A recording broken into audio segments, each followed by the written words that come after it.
अस्सलाम वालेकुम मेरी प्यारी YouTube फैमिली। सबसे पहले तो आप सबका बहुत शुक्रिया कि आपने मेरी पिछली इस्तगफार वाली वीडियो को इतना पसंद किया और इतनी दुआएं दी। बहुत से बहन भाइयों के कमेंट्स आए कि आप इस पर मजीद बात करें, तो मैंने सोचा क्यों ना आज आपको वो बातें बताऊं जो शायद हम भूल जाते हैं।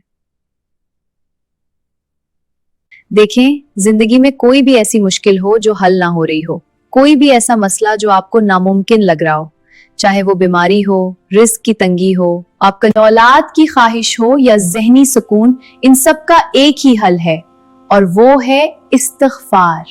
अल्लाह ताला फरमाते हैं कि जो इस्तिग़फ़ार को लाजिम पकड़ लेता है, अल्लाह उसकी हर तंगी को आसानी में बदल देता है। अगर आपके पास वक्त है और आप मसनून दुआएं पढ़ना चाहती हैं तो आप ये भी पढ़ सकती हैं, अस्तगफिरुल्लाह व अतूबु इलैह। मैं अल्लाह से माफी मांगती हूँ, इसी की तरफ तौबा करती हूँ।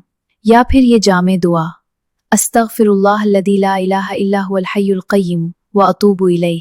मैं इस अल्लाह से माफी मांगती हूँ जिसके सिवा कोई माबूद नहीं, जो हमेशा जिंदा और सबको कायम रखने वाला है, और मैं उसी की तरफ तौबा करती हूँ। लेकिन याद रखें, चूंकि हमें कसरत से पढ़ना है 7000 बार, यानी चलते फिरते उठते बैठते हजारों की तादाद में, तो मैं आपको मशवरा दूंगी कि आप सिर्फ अस्तगफिरुल्लाह का विर्द करें, ताकि आपकी जबान थके ना और आप ज्यादा से ज्यादा तादाद पूरी कर सकें। यकीन माने, जब आपकी जबान पर हर वक्त इस्तिग़फ़ार होगा तो गुनाह ऐसे झड़ेंगे जैसे दरख्त से सूखे पत्ते। रिज़्क़ वहां से आएगा जहां से आपका गमान भी न हुए, और सबसे बड़ी बात, आपको वो सुकून मिलेगा जो दुनिया की किसी चीज में नहीं है।